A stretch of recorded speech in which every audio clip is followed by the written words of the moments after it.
안녕하십니까. 셀코TV 구독자 그리고 시청자 여러분, 세상에서 가장 쉽게 재테크 얘기를 나누는 시간입니다. 탐나는 재테크 시간입니다. 함께해 주셔서 대단히 고맙습니다. 오늘은요, 전에도 저희 셀코TV 한번 모신 적이 있는데 평범한 직장인에서 100억대 자산가가 된 그분을 모시고 얘기를 나눌 겁니다. 부동산 투자로 100억대의 부를 이루신 분이지요. 지금은 어떻게 지내고 계신지, 부동산은 향후 어떻게 흘러갈 것인지 얘기를 충실히 한번 나눠보도록 하겠습니다. 가슬러 박재진 님입니다. 어서 오십시오. 예, 안녕하세요. 예, 가슬러 박재진입니다. 반갑습니다. 반갑습니다. 요즘 어떠셔요? 컨디션이? 요즘에 워낙 이 시장이 워낙 어렵다 보니까 네. 저도 뭐 이제 대출이 많아가지고 뭐 말이 뭐 100억대지 사실 대출 뭐 이런 것들이 많잖아요. 그러다 보니까 이제 금리가 뭐 한 1%, 2%만 올라도 정말 휘청휘청하거든요. 그러네요. 네. 요즘 참 어려운 시장인 것 같습니다. 진짜 그때 나오셨을 네. 때하고는 지금 부동산 시장 분위기가 완전히 달라진 거죠. 네, 그렇죠. 예. 그래도 걱정이 많으신 것 같지 않아요? 왜냐하면 네. 피부가 어쩜 이렇게 좋아지셨어요? 머리를 조금 길러서 그런 것 같아요. 피부 관리 따로 하시는 건 아니에요? 아닙니다. 예. 어제 아침에 고기 먹고 와가지고 고기 먹고 예. 오셔서 예. 때깔이 좋아진 걸로. 예, 아침에 삼겹살 구워가지고 요즘에 이제 그냥 하락장이죠, 뭐 네, 그죠? 네, 그렇죠. 뭐 하락장이냐, 상승장이냐, 뭐 이거 얘기할 땐 아닌 것 같고요. 요즘에 부동산 시장 어떻게 보십니까?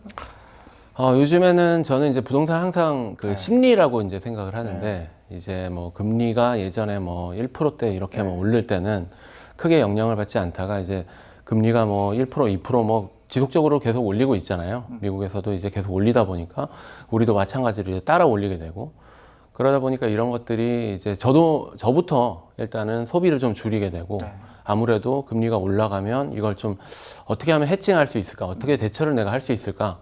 그런 것에 대한 고민을 요즘 많이 하고 있습니다. 느낌은 있었잖아요. 부동산 시장이 네. 꼭지로 가면 언젠가는 떨어질 것이다라는 느낌은 있었잖아요. 네, 그렇죠. 예. 그런 느낌은 있었는데, 근데 이제 제가 생각하는 거는 이제 지금이 어떻게 보면은, 하락이 왔기 때문에. 급격한 하락이죠. 그렇죠. 급격한 하락이 왔기 때문에 항상 급격한 하락은 다시 급격한 상승을 동반한다. 네.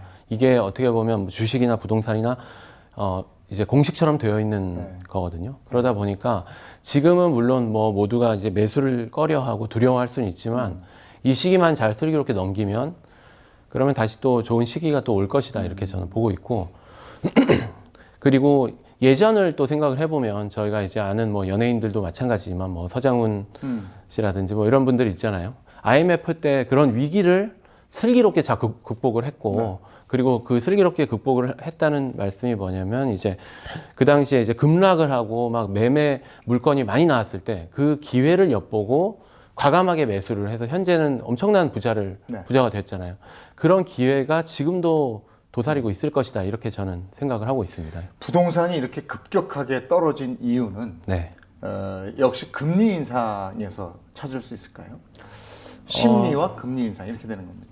이제 금리가 올라가니까 일단 저는 이제 제 입장에서 말씀을 드리면은 금리가 이제 꿈틀꿈틀 하면서 이제 올라가기 시작하더라고요. 근데 대출이 많으니까 이게 영향을 받게 되는 거고.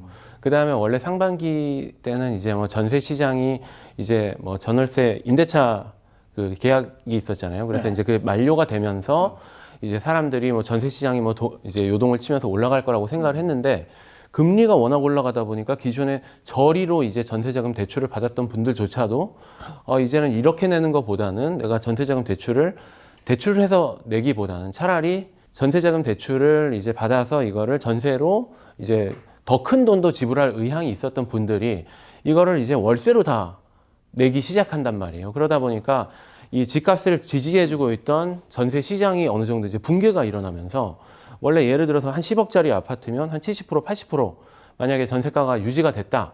그렇게 보면 전세가가 유지가 되기 때문에 한 2, 3억이면 충분히 투자를 할 수 있었는데 금리 자체가 올라버리니까 전세자금 대출을 저리로 받다가 이제는 금리 인상 때문에 전세자금 대출에도 영향이 있는 거예요. 그러다 보니까 이렇게 빌려서 내는 바에는 차라리 내가 월세를 내겠다. 이렇게 이제 임차 수요가 바뀌면서 전세 시장이 이제 내려가기 시작합니다. 그러면서 매매가도 같이 받쳐주지 못하고 내려가기 시작하고 이런 것들이 종합적으로 좀 영향을 미치지 않았나 이렇게 생각하고 있습니다. 전세가가 매매가의 바로미터라는 얘기를 워낙에 많이 들었고, 네네네. 그다음에 전세가가 떨어지다 보니까 갭 투자 안 되는 거고, 네, 맞습니다. 그다음에 은행에서 돈 빌리는 자체가 지금 금리가 이렇게 높으니까 네네. 대출 이자 대기 버거우니까 또 네네. 못 사는 거고, 네네네. 뭐 여러 가지로 겹쳤죠. 네, 그러니까 맞습니다. 문재인 정부 시절에는 그렇게 집값을 내리려고 온갖 수단을 다 동원해도 안 되던 게 네, 맞습니다. 이렇게 한 방에 훅 가니까요. 네네. 이게 뭔가 싶기도 하고. 네네. 그때 나오셨을 때 부동산 자산 뭐 집이 거의 한 20여 채 된 걸로 제가 기억을 하고 네, 있는데 맞습니다. 그거 다 어떻게 하셨어요? 지금 이제 뭐 한두 채 정도는 저도 매도를 해볼까 했는데 시장이 워낙 급락이 오다 보니까 이제 매도를 하면 이게 뭐 의미가 있을까 이런 생각이 드니까 그걸 다시 이제 전세로 돌리고 이렇게 지금 운영을 하고 있는 상태고요. 전세가는 떨어지고 있고. 전세가는 저는 이제 기존에 임대사업자 제도를 등록을 해놨기 때문에 시장 자체의 전세가는 떨어졌지만 제가 보유하고 있는 매물에 그 뭐 대형 매물들이 있거든요. 좀 구찌가 큰 구찌 아니, 조금 이 대형 매물들은 이렇게 전세가가 떨어져도 아직 제가 전세를 주고 있는 거에 영향까지는 아직 없는 상태고요. 그 네. 20여 채의 내용은 어떻죠? 뭐 아파트가 있을 거고, 뭐 빌라도 있을 거고, 건물도 있을 거고 네. 이렇게 돼 있잖아요. 지금. 네, 지금 현재 아파트 6채 보유하고 있고요. 그리고 이제 꼬마 빌딩 두 동을 지금 보유를 하고 있고, 그리고 이제 빌라 10채, 그리고 상가 하나, 그리고 오피스텔 분양권 2개, 뭐 현재 보유는 그렇게 하고 있습니다. 대단하신데 그거 운영하려면 골치 아프시겠어요? 제가 회사 다닐 때 이런 표현을 하시더라고요. 저희 부장님께서 이제 어느 날 이런 뭐 재테크 관련해서 저한테 이제 상담 같은 걸 하시면서 남들이 접시를 하나 돌릴 때 너는 막 10개씩 돌리는구나, 접시를. 서커스를 하고 있구나. 이런 표현을 또 쓰시더라고요. 그거 관리하는 회사 하나 둬야 되는 거 아닙니까? 뭐, 아직까지는 저 혼자서 충분히 네. 가능하더라고요, 이게. 지금 이 시장에서 네네네. 내 그 20여 개의 물건을 네네. 좀 팔고 싶다. 아니면 네. 견뎌야지 어떡하냐. 네. 뭐 어떻게 하시겠습니까? 일단은 근데 저는 이제 아파트 같은 경우는 이제 시세차를 중심으로 해서 가지고 있는 것들이기 때문에 아직 시세차는 나 있죠? 아직은 뭐 시세차가 나와 있고요. 이제 아주 저가로 내려가지고 매도를 하면 차익을 크게 못 보고 팔 수 있는 물건들이 몇 개가 있는데 뭐 그렇게까지 팔고 싶지는 않더라고요.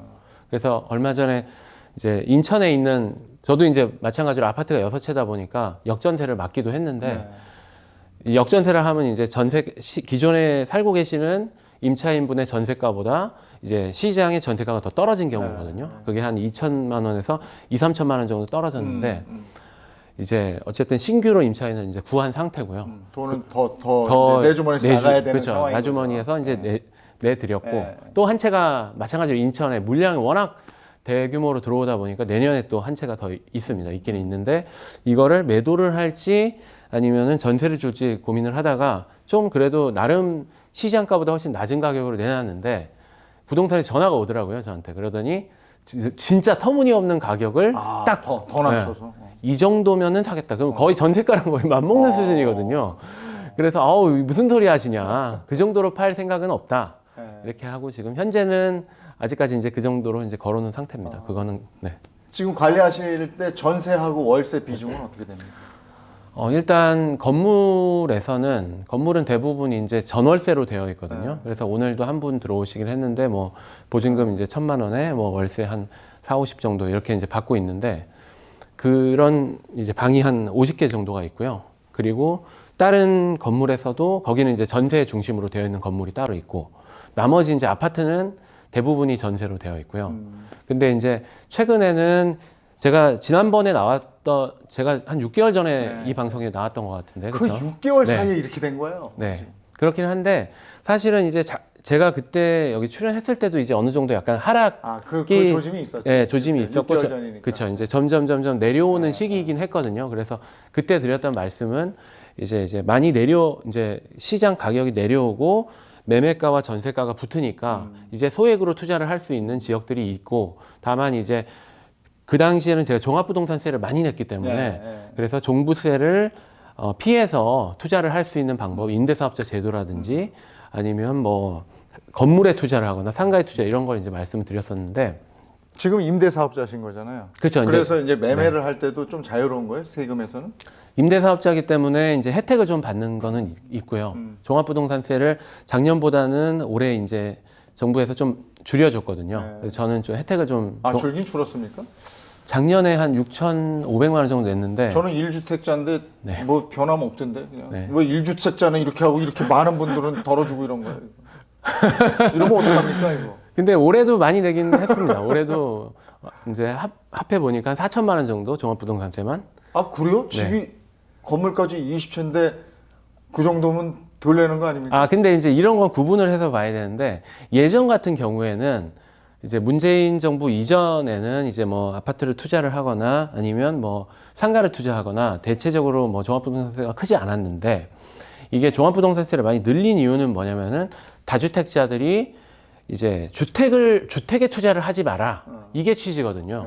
그러니까 돈을 갖고 있으면 상가나 이런 곳은 투자를 할 수 있지만 그래서 상가가 예를 들어서 뭐 한 80억짜리 시가로 한 80억짜리를 가지고 있다고 하더라도 종합부동산세는 내지 않습니다. 아 그렇구나. 네네. 그래서 상가와 이제 이런 주택은 조금 구분해서 이제 볼 필요는 있을 것 같고요. 네.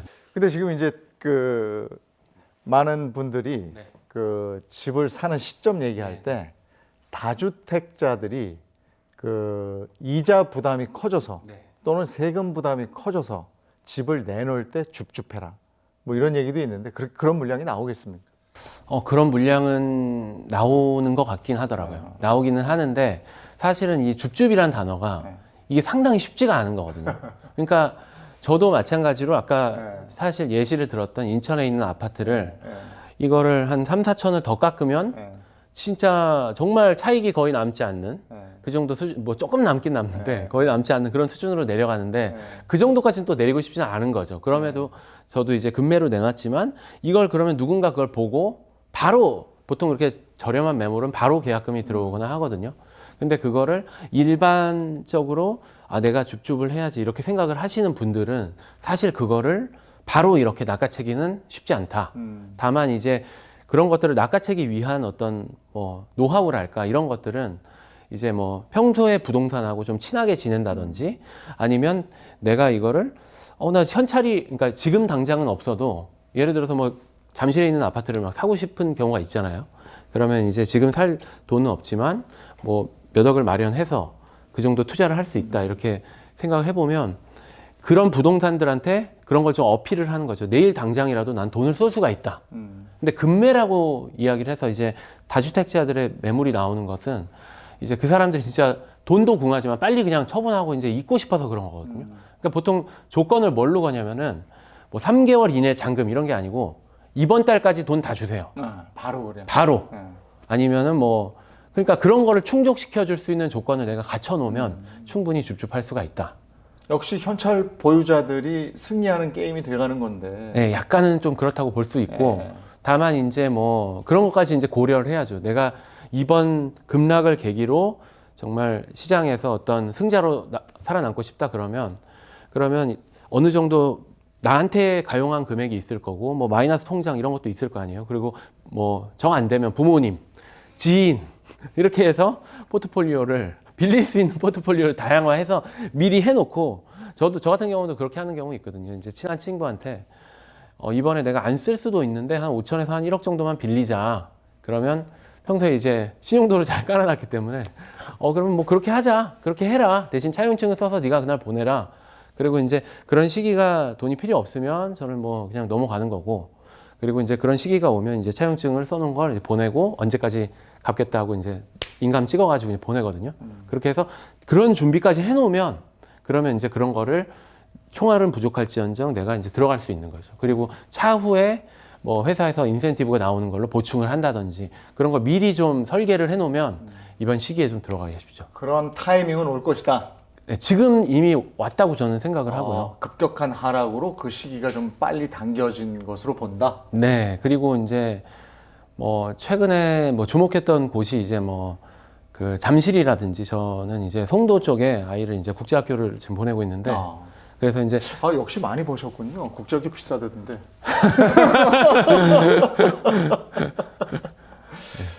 처음에 시작한 게 2015년, 16년? 네, 맞습니다. 그때도 부동산이 화랑기는 아니었어요. 이제 꿈틀대기 시작할 그때였어요. 네, 그렇죠. 예. 그죠? 네. 그럼 그때 기회를 잡으신 거잖아요. 네, 저는 그래서 지금을 사실은 그런 버금가는 기회가 있을 수 있다? 네, 버금가는 기회라고 저는 생각을 하고 있을 수 있다가 아니고 버금가는 기회다? 네, 기회다라고 저는 생각을 합니다. 좀 이르지 않습니까? 지금 충분히 뭐 이르다고는 생각하지 않고요. 저는. 그래요? 네. 왜냐면 저희가 이제 항상 이제 투자를 할 때 이런 생각을 하는 거죠. 바닥에서 살 거야. 근데 바닥에서 절대 살 수 없거든요. 바닥에서 내가 매도를 할 수는 있는데 아니 근데 내년에도 금리가 오를 텐데 금리가 속도를 조절하겠다는 거지 금리를 내리는 구간은 아니다는데. 그렇죠. 이제 금리는 올릴 수 있죠. 금리는 그러면 레버리지를 이용하기가 쉽지가 않잖아요. 근데 이제 이런 것들이 있죠. 이제 아까 말씀드린 것처럼 부동산은 심리이기 때문에 예전에 뭐 금리가 뭐 10%, 15%일 때도 집을 사시는 분들이 있거든요. 1주택자고 뭐 이렇게 해서 집을 사시는 분도 있고. 그렇죠. 그러니까 금리가 꼭 올라간다 그래서 금리와 집값이 반드시 역의 상관관계로 이렇게 반비례하는 건 아니거든요. 근데 이게 금리가 올라가니까 저 같은 사람도 아까 뭐 이제 쫄린다 이런 표현도 쓰고 그렇죠. 금리가 올라가니까 이거 집을 팔아볼까 이런 생각을 하게 되는 건데 전체적인 이 시장 기조가 뭐 작년 미국에서도 얼마 전에 발표를 했지만 그 소비자 물가 지수를 발표를 했는데 이제 그게 계속 8%대 이상 전년 대비해서 8%대 이상으로 유지를 하다가 지금 이제 7%대로 내려갔고 이게 점차 이제 내려가면서 하향세가 되면 인플레이션은 결국 어느 정도 잡을 수가 있을 거다. 그게 이제 잡히고 시장이 반등을 하는데라는 그 시그널이 오면 반등은 급격하게 오기 때문에 반드시 내가 바닥에서 산다는 생각을 하면 절대로 살 수가 없습니다. 바닥에서 반드시 무릎으로 올라오거나 허리로 확 올라가잖아요. 그래서 절대 그렇게 잡는다고 생각을 하면 안 되고 지금부터 이제 준비를 하고 그 기회라고 생각하고 이제 대비를 해줘야 되는 거죠. 내년에는 분위기가 좀 달라질 거라고 보세요? 네, 그렇습니다. 내년 이제 상반기 정도 지나서? 내년 그렇죠. 내년 상반기가 지나면 어느 정도 좀 판가름이 나지 않을까. 그때는 급매물이 나오는 게 어느 정도 소화가 될 것이다. 최근에 이제 아까 잠실 잠깐 말씀드린 이유가 뭐냐면은 잠실이나 이런 데가 이제 뭐 25억 이상 거기 소위 말하는 이제 대단지 아파트들 많잖아요. 거기서 이제 30평형 기준으로 25억 이상 거래가 되다가 가격이 막 빠지기 시작하니까 이걸 던지는 사람들이 소위 말하는 던진다고 표현을 하는데 잠실이 많이 떨어졌어요. 많이 떨어졌어요. 그러다가 이제 19억을 뚫면서 18억에서 19억 그 사이까지만 거래가 되는 것 같더라고요. 그러더니 바닥을 지지하면서 최근에 제가 이제 제 소식통 프로는 소식통들에 의하니까 지금은 어느 정도 지지를 하더라고요. 20억, 바닥 21억 다지기. 바닥 다지기를 들어가면서 이제 19억에서 20억 매물은 잘 안 나오고 저가나 그 저층이나 이런 것들만 나오는 것 같고 그래서 20억 이상, 21억 이 정도에서 이제 바닥 다지기가 들어갔다. 이렇게 이제 볼 수 있을 것 같더라고요. 자, 요렇게까지 얘기를 해주시니까 이제 이번에는 지금 요런 기회를 내가 잡아야 되는데 하시는 분들이 계실 거란 말이에요. 그래서 그런 분들을 위해서 이제 투자 타이밍, 어떻게 투자를 할 것인가, 이 부분 집중적으로 얘기를 나눠보겠습니다. 가슬러 박재진님과 투자에 대한 얘기 집중적으로 나눠보도록 하죠.